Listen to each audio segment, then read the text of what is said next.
Saat misi Apollo diluncurkan, astronot yang kembali dari bulan mengeklaim debu bulan, debu mirip pasir abu-abu yang menutupi sebagian besar permukaan satelit ini, berbau dan terasa, ya mereka mencicipinya, seperti bubuk misiu. Tapi bahan yang terbuat dari debu bulan tidak seperti bubuk misiu. Sekitar setengah komposisinya adalah kaca silikon dioksida dari benturan dengan meteorit.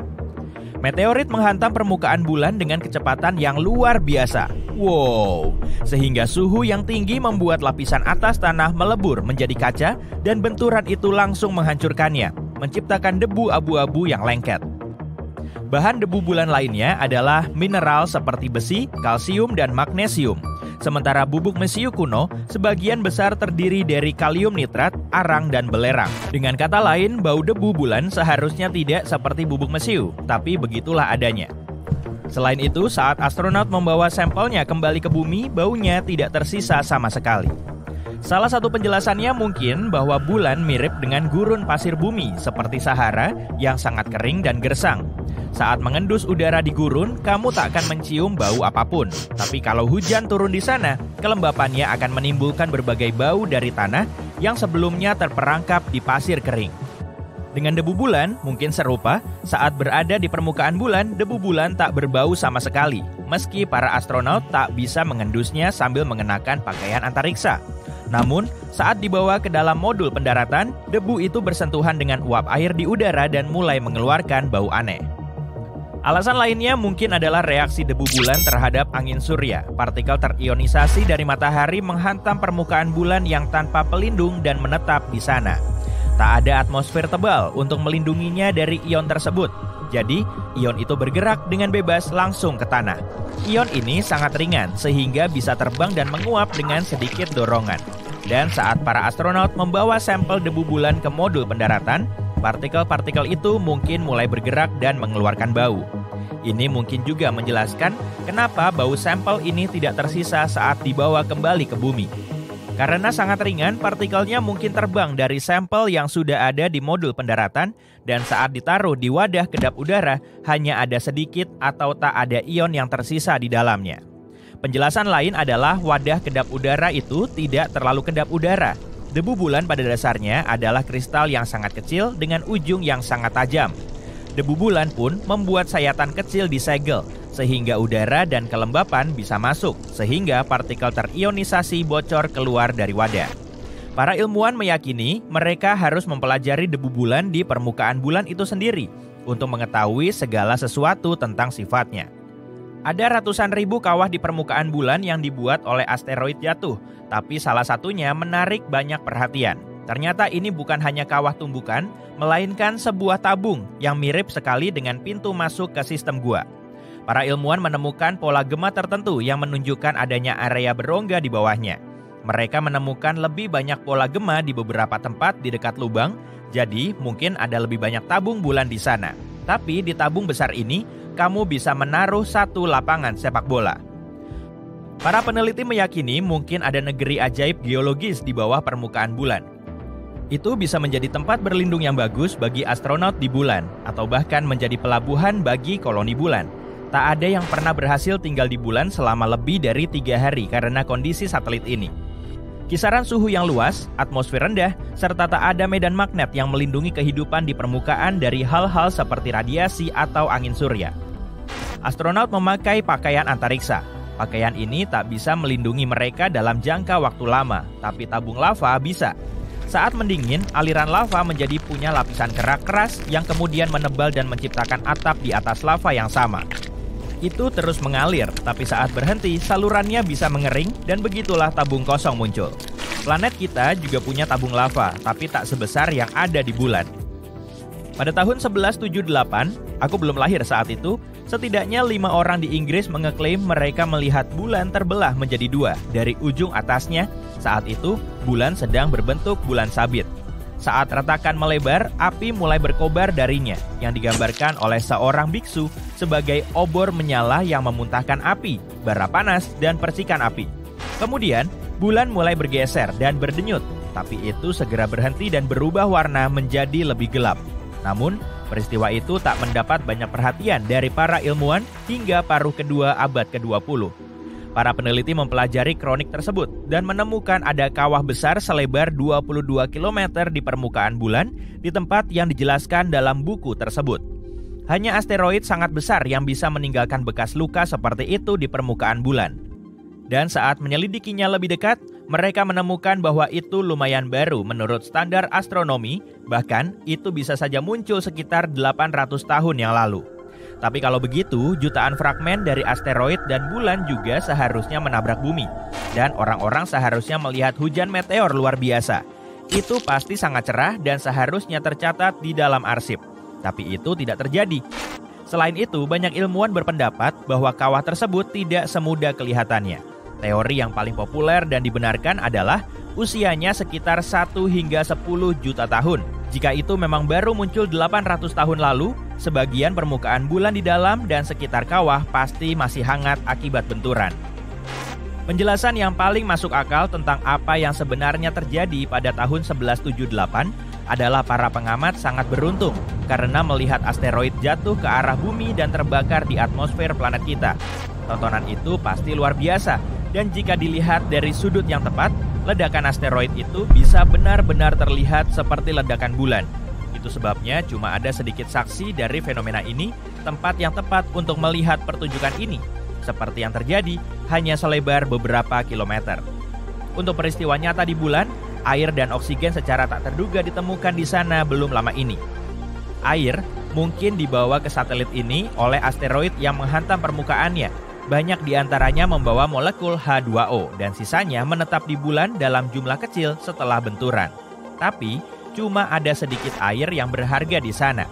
Sebagai perbandingan, bahkan gurun Sahara punya lebih banyak air dibanding seluruh bulan. Oksigen juga hadir sebagai molekul terpisah yang melayang-layang. Jadi, kamu tetap tidak bisa bernapas di bulan. Angin surya membawanya ke sana. Gelombang energi dari matahari ini bergerak dengan kecepatan sangat tinggi di luar angkasa, mengikis oksigen dari bagian atas atmosfer kita dan membawanya lebih jauh. Akhirnya, angin dengan molekul oksigen itu mencapai bulan dan saat itulah sesuatu yang luar biasa terjadi. Bulan mulai berkarat. Ada banyak zat besi di tanah bulan dan jika terpapar oksigen dan air, secara alami akan berkarat. Beberapa bagian bulan sebenarnya sudah berubah sedikit kemerahan. Itu adalah wilayah tempat terdapat konsentrasi molekul tertinggi. Jika proses ini berlangsung cukup lama, di masa depan yang jauh, bulan akan terlihat seperti Mars. Itu akan berubah menjadi jingga merah. Ya, warna khas Mars berasal dari korosi yang dimulai di sana ribuan tahun lalu, saat ada sungai dan laut dengan air dan atmosfer dengan oksigen. Ada fenomena unik lain, yaitu cahaya biru dan merah di bulan.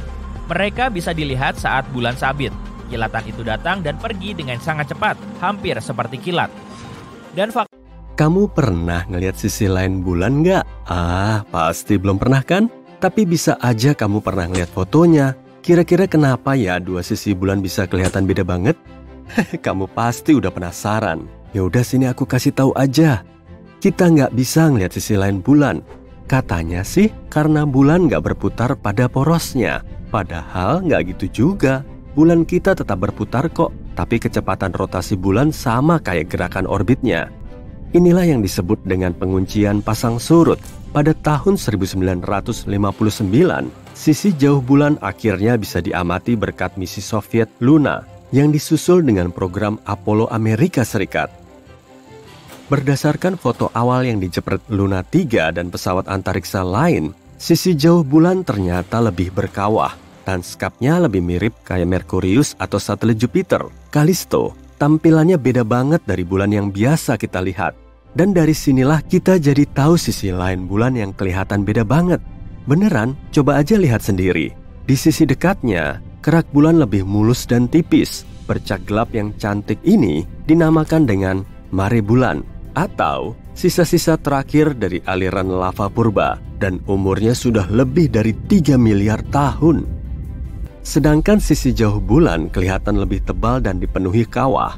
Aliran lava nggak begitu ngefek pada kawah bekas tabrakan. Di sini juga nggak ada mare berskala besar. Jadi bentuknya mirip kayak keju putih kering.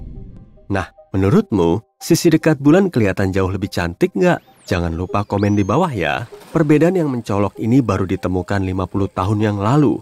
Tapi para saintis juga nemu keanehan lain. Kedua sisi bulan ternyata sangat berlainan, termasuk juga komposisi geokimianya. Gak cuma itu aja loh, sisi bulan yang menghadap ke bumi ternyata berkilo-kilometer lebih tipis daripada sisi jauhnya. Kenapa bisa gitu ya?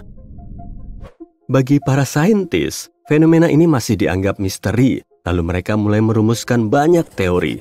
Dan selama bertahun-tahun, teori bulan meleleh telah jadi teori utama mereka yang menyatakan kalau rupa bulan dipengaruhi oleh bumi. Peristiwa ini bermula sejak miliaran tahun yang lalu, saat bulan mulai terbentuk oleh proses tabrakan. Jadi, ada objek langit seukuran Mars yang menabrak planet kita. Lalu, tabrakan ini menyebabkan serpihan bumi ikut terlepas dan akhirnya membentuk bulan. Tapi jarak serpihan ini dengan bumi masih 15 kali lebih dekat daripada sekarang. Sejumlah seniman telah melukis bentuk satelit alami bumi yang katanya merupakan bulan awal kita. Nggak seperti bulan yang kita lihat dengan wujud bola putih kecil nan cantik. Mereka menggambarkannya dalam bentuk bola merah membara.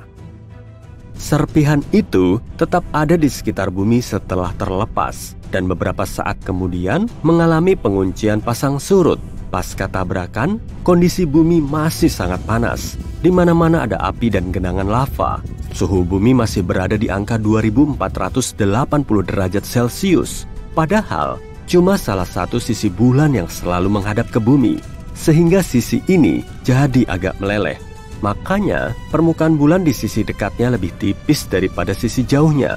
Selagi bumi masih membara, beberapa unsurnya juga menguap, lalu terakumulasi di bulan. Peristiwa ini menyebabkan perbedaan komposisi geokimia di kedua sisi bulan. Tapi ada yang gak konsisten dalam teori ini. Kalau memang kejadiannya kayak gitu, dari mana asal unsur kimia asing dan langka pada bulan? Gimana dengan isotop unik dari fosfor, kalium, atau tungsten? Ketiga unsur ini banyak terdapat di sisi dekat bulan dan nggak mungkin berasal dari bumi. Teori lain menyatakan, di atas sana pernah ada dua bulan kecil yang saling menyatu jadi bulan besar, lalu menimbulkan perbedaan komposisi. Tapi, teori ini juga kedengaran aneh dan nggak konsisten.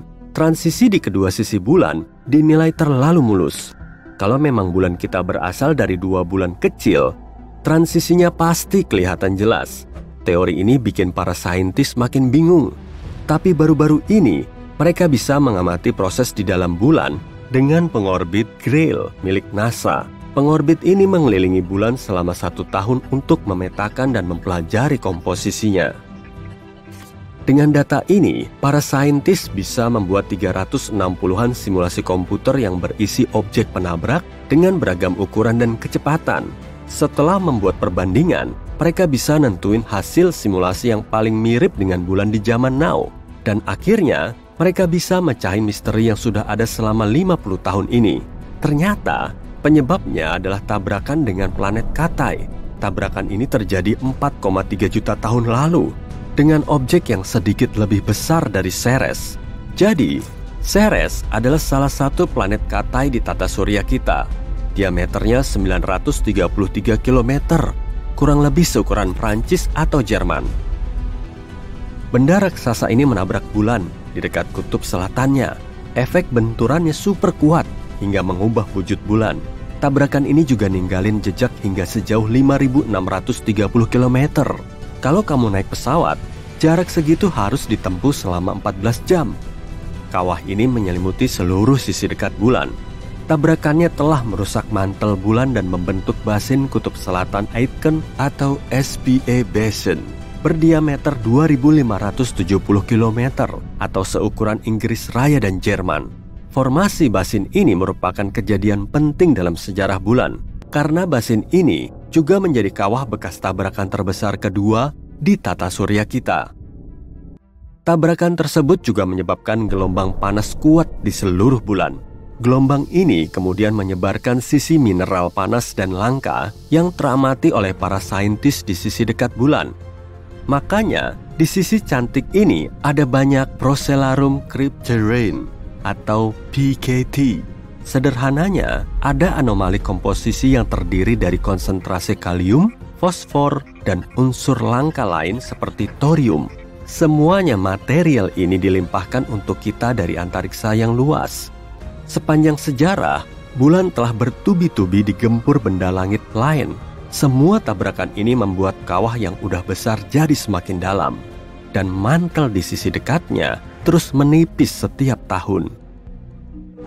Mineral ajaib ini juga memancarkan panas. Mantelnya terus meleleh. Ups. Dan tahu-tahu semakin mengaktifkan gunung berapi di situ. Akibatnya, aktivitas vulkanik di sisi dekat bulan semakin meningkat. Aliran lava deras memenuhi kawah tua yang kosong. Tada! Kemudian terbentuklah mare bulan yang super cantik. Kurang lebih begitulah kejadiannya. Semua informasi ini bisa digali berkat adanya penelitian dari Brown, Purdue, dan Stanford University bersama JPL NASA. Publikasinya bisa dilihat di Journal of Geophysical Research, Planets. Kalau kamu tertarik, kamu bisa baca-baca detailnya di situ. Masih ada banyak hal yang harus kita pelajari tentang bulan. Prioritas utamanya tertuju pada misi pulang dari basin kutub selatan Aitken. Sampel dari basin Aitken bisa dipakai untuk nentuin umur bulan, sejarahnya, serta sifat kerak dan mantelnya secara lebih akurat. Target penting lainnya yaitu Moscovians, alias dataran lava di sisi jauh bulan. Dengan meneliti tempat ini, kita akan lebih memahami perbedaan kedua sisi bulan dan proses pembentukan sisi jauhnya. Kita perlu mengetahui informasi ini untuk memahami sejarah bulan dan melakukan penjelajahan luar angkasa. Saintis menggunakan bulan sebagai titik referensi untuk nyari tahu umur planet lain dan seluruh dunia di luar angkasa. Bulan membantu kita memahami kronologi kehidupan di seluruh tata surya. Penelitian dan penemuan seru lainnya pasti bakal segera menyusul. Ada banyak benda luar angkasa di seluruh alam semesta, bintang, planet, satelit, komet, dan asteroid. Tapi benda langit yang paling dekat dengan kita adalah bulan. Bulan udah banyak jadi objek riset, teori, dan bahkan mitos. Sebagai satu-satunya satelit alami dan permanen bumi, bulan masuk urutan 10 besar satelit terbesar di tata surya.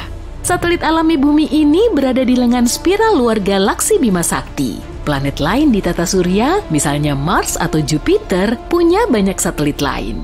Yang terbanyak adalah Saturnus dengan 82 satelit. 53 di antaranya punya nama.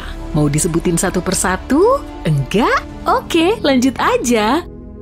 Dengan radius rata-rata 1737 km, bulan emang bukan satelit terbesar di tata surya, tapi yang terbesar dibandingkan ukuran planet yang dikelilinginya. Awalnya kamu pasti ngira satelit seperti bulan dan sebuah planet dibedakan dari ukurannya kan? Padahal enggak. Satelit terbesar di tata surya gede banget, bahkan ada yang lebih besar dari planet. Jupiter punya banyak satelit kayak gini, misalnya Ganymede yang punya lapisan es. Ganymede adalah satelit terbesar di tata surya, bahkan lebih besar dari Merkurius dan Pluto. Satelit ini mungkin punya laut air asin di bawah permukaannya yang melebihi seluruh air di permukaan bumi. Diameter bulan sedikit lebih besar dari 1/4 diameter bumi, tapi masanya 1/80 massa bumi. Gini biar lebih jelas, bayangin bumi sebagai balon kosong, kamu butuh 50 bulan untuk mengisi balon itu. Tapi lihat ukuran bulan dari sudut pandang berbeda, bandingkan dengan Amerika Serikat. Secara horizontal, lebar Amerika Serikat adalah 4.506 km. Artinya, diameter bulan lebih kecil. Kita pasti melihatnya kayak gitu, tapi gimana kalau satelit kita ternyata 2 kali lebih besar? Pertama, akan lebih sering terjadi gerhana matahari. Dalam keadaan sekarang, gerhana matahari bisa terjadi 2-5 kali setahun, tapi 5 kali setahun itu jarang. Gerhana matahari sebanyak 5 kali terakhir terjadi tahun 1935. Kalau mau lihat lagi, tunggu tahun 2206 ya. Aku mungkin bisa ngelihat itu.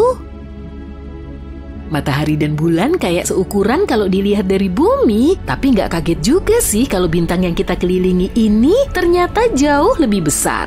Jadi kalau bagian tengah matahari kosong, berapa banyak bulan yang bisa masuk ke sana? Udah, nggak usah nyari di Google. Jawabannya 64,3 juta bulan, atau sekitar 1,3 juta bumi. Iya, emang sebesar itu. mumpung lagi bahas matahari nih, diameternya adalah 1.390.000 kilometer. Masanya kira-kira 330.000 lebih besar dari massa bumi. Tapi apa sih bintang itu? Aku bukan saintis, jadi aku simpel aja jelasinnya. Bintang adalah bola gas panas bercahaya yang disatukan gravitasi. Bintang memberi kita panas dan cahaya karena di sana emang super panas. Menurut ahli, bintang terkecil disebut Katai merah karena ukuran dan warnanya. Bintang Katai merah juga yang jumlahnya paling banyak di galaksi kita. Beberapa di antaranya kecil banget dan redup sampai nggak kelihatan oleh manusia di bumi. Nah, itu yang terjadi sama bintang tetangga kita, Proxima Centauri. Matahari dianggap bintang medium karena massa, cahaya, dan harapan hidupnya rata-rata. Masih ada banyak bintang raksasa di luar sana, bintang itu lebih langka tapi lebih gampang dilihat. Makanya bisa dibilang, setiap bintang yang kita lihat setelah matahari terbenam jauh lebih besar dari matahari. Oh iya, kita balik lagi bahas topik utama hari ini, bulan. Satu-satunya satelit alami bumi. Masa sih? Bisa benar, bisa juga enggak. Tahun 1997, sekelompok saintis nemu asteroid yang lebarnya sekitar 5 km.